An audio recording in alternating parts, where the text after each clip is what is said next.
আর ধর্মকে ব্যবহারের কথা বলে, আমরা তো ধর্মীয় দল, আমাদের ব্যবহারের কিছু নেই। বরং যারা ধর্মীয় দল নয়, ইলেকশন আসলে স্টেজে নামাজ পড়ে এবং কিছুদিন আগে বলছে যে মৌলবাদের উত্থান হইতেছে, আবার এখন বলতেছে আল্লাহ রসুলের অনুসারে তারা দেশ চালাবে। তো এটার জন্য তো আর আলাদা দল নাই, আমরা তো আল্লাহ রসুলের দল আছি, এখানে যোগ দিলেই তো হয়ে যায়।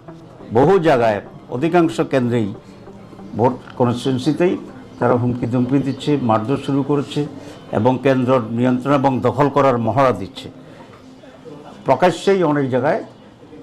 এটাই মনে হচ্ছে আজকে আমাদের প্রতিপক্ষ দলের একটা প্রধান স্ট্র্যাটেজি, যে তারা জানে যে জনপ্রিয়তার দিক থেকে জনগণের রায় পাওয়ার সম্ভাবনা কম, সুতরাং কেন্দ্র দখলেই জিতার জন্য তাদের অন্যতম প্রধান মাধ্যম, এবং এই সন্ত্রাসী কর্মকাণ্ডটাকেই তারা অগ্রাধিকার দিয়ে নির্বাচনের সকল বিজয়ের জন্য তারা অগ্রসর হচ্ছে।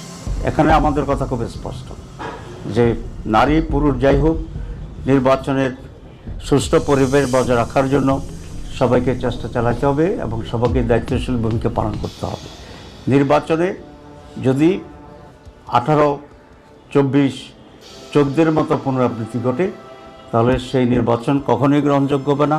এদেশের মানুষ সেই নির্বাচনকে মেনে নেবে না, এবং কেউ যদি এভাবে অন্যায়ভাবে ক্ষমতা